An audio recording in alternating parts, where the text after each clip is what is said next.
تو اس ویڈیو کے اندر ہم نے کیا باتیں بیان کری کہ بھائی پہلی بات تو یہ ہے کہ موصوف صفت کیوں لائی جاتی ہے، 5 وجوہات وغیرہ کیا ہیں۔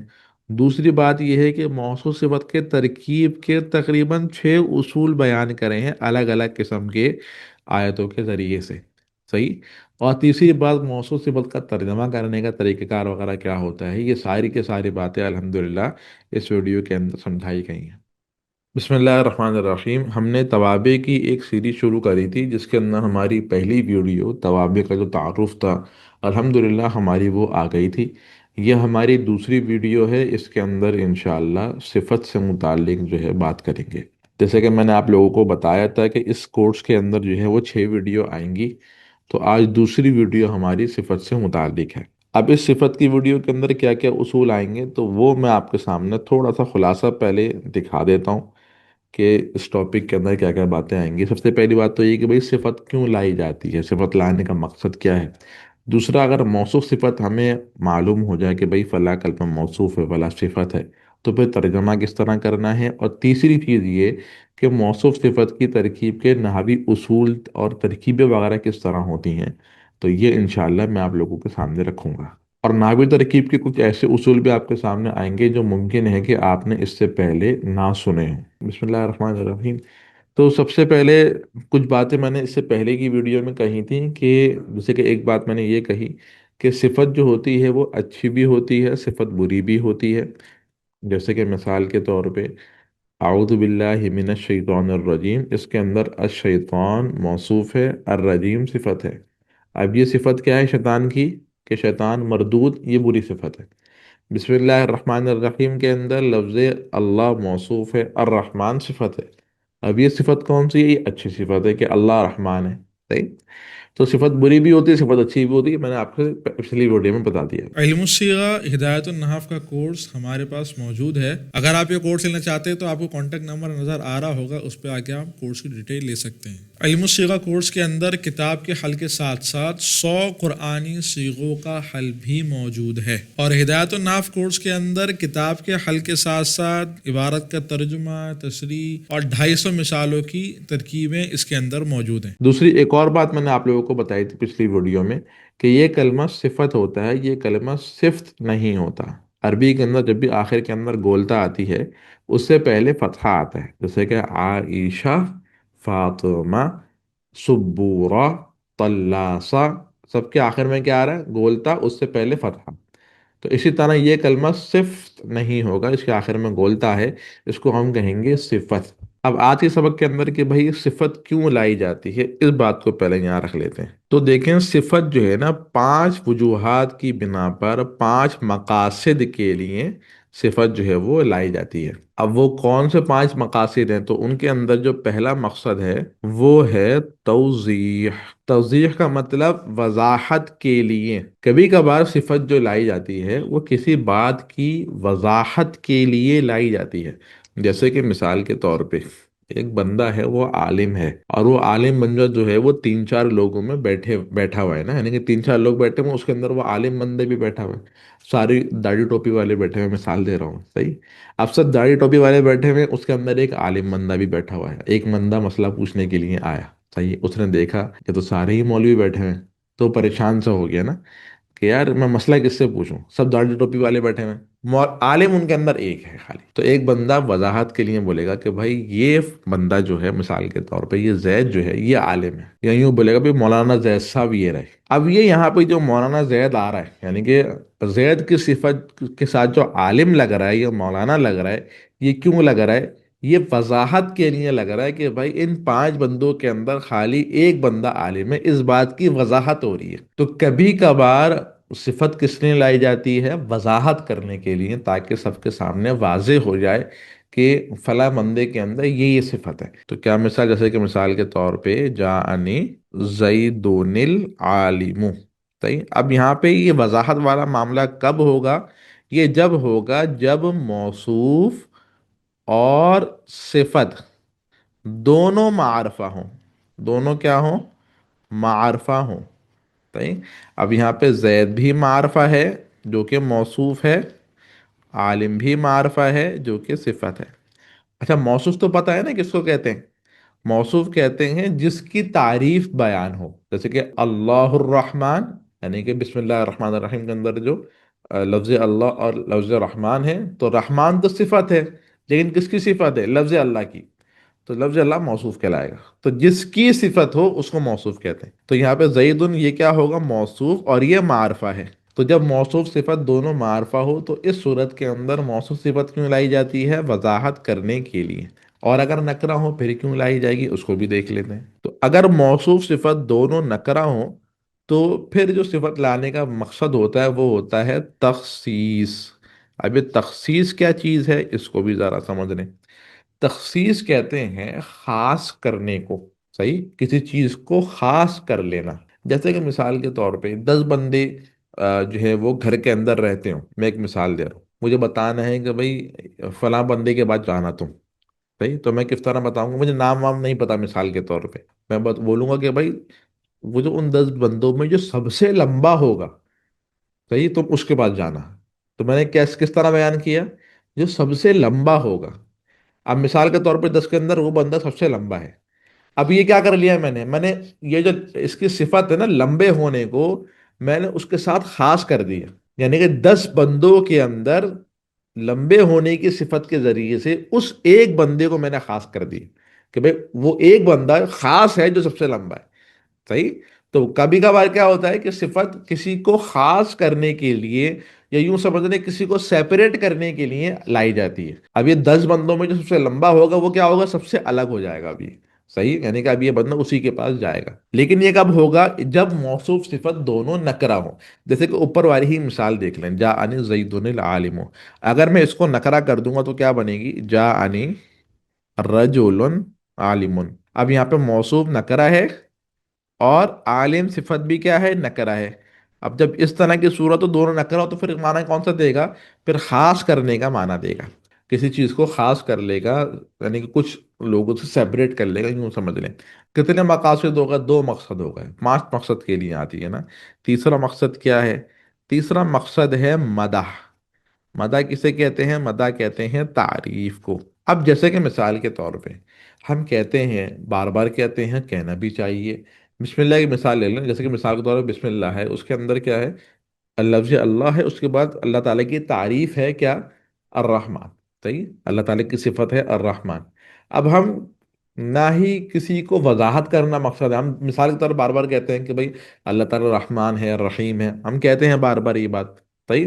اب نہ ہی ہمارا مقصد یہ ہوتا ہے کہ ہم کسی کے سامنے وضاحت کریں، بھائی کہ بھائی کسی کو پتا نہ ہو، ہم اس کے سامنے وضاحت کر رہے ہوں کہ بھائی اللہ تعالیٰ رحمان ہے، سب کو پتا ہوتا ہے، آپ کو بھی پتا ہے، مجھے بھی پتا ہے۔ اسی طرح نہ ہی کوئی خاص کرنا مقصد ہے، کیونکہ اللہ تعالیٰ تو سب سے خاص ہی ہیں، صحیح، نکرہ تھوڑی ہے، معرفہ ہے اللہ تعالیٰ تو نہ خاص کرنے کا مقصد ہے صفت لانے کا یہاں پہ، نہ کسی چیز کی وضاحت کرنے کا مقصد ہے، صحیح۔ لیکن یہاں پہ ہم صفت کیوں لا رہے ہیں؟ یہاں پہ صفت اس لیے لائی جا رہی ہے تاکہ اللہ تعالیٰ کی تعریف ہو، صحیح۔ تو کبھی کبھار صفت کس لیے لائی جاتی ہے؟ تعریف کرنے کے لیے لائی جاتی ہے۔ اب جیسے کہ مثال کے طور پہ کسی کو پتا نہیں ہے، کوئی نیا نیا مسلمان ہوا ہے، اس کے سامنے ہم بتا رہے ہیں کہ بھئی اللہ تعالیٰ رحمان ہے اور رحیم ہے، اس کو ہم بتا رہے ہیں۔ تو اب یہاں پہ اس کے حق میں تو یہ جو ہوگا کہ میں بتاؤں اس کو کہ بھئی اللہ تعالیٰ رحمان ہے رحیم ہے، یہ اس کے لیے بطور وضاحت کے، بطور توضیح کے ہوگا اس کے لیے، صحیح ہے، کیونکہ میں اس کے سامنے بتا رہا ہوں، اس کو پتہ نہیں ہے۔ لیکن ہمیں تو پتہ ہے نا، ہم مسلمان ہیں، ہم سب لوگوں کو پتہ ہے کہ بھئی اللہ تعالیٰ رحمان ہے رحیم ہے، تو یہ اللہ تعالیٰ کی بار بار تعریف کر رہے ہیں، تو وہ تعریف کیوں کر رہے ہیں؟ وہ مدح کے لیے، وہ صفت کیوں بیان کر رہے ہیں؟ مدح کے لیے، تعریف کے لیے ہم صفت بیان کر رہے ہیں۔ تو کبھی کبھار صفت کس لیے لائی جاتی ہے؟ تعریف کرنے کے لیے، مدح کرنے کے لیے، جیسے کہ ہم اللہ تعالیٰ کے اوصاف بیان کرتے رہتے ہیں، صحیح۔ اسی طرح کبھی کبھار صفت جو آتی ہے وہ ذم کے لیے آتی ہے، صحیح۔ ذم کسے کہتے ہیں؟ مذمت، برائی بیان کرنا، صحیح۔ جیسے کہ شیطان کے بارے میں نے بتایا، اعوذ باللہ من الشیطان الرجیم، شیطان کی ایک بری صفت آئی ہے، وہ کیا ہے؟ مردود، صحیح۔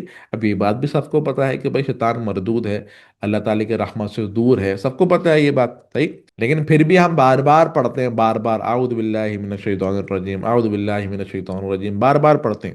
تو کیوں پڑھ لیں؟ شیطان کی کیوں بار بار صفت لائی جا رہی ہے رجیم؟ لانے کا مقصد یہ ہے کہ یہ برائی بیان کرنا،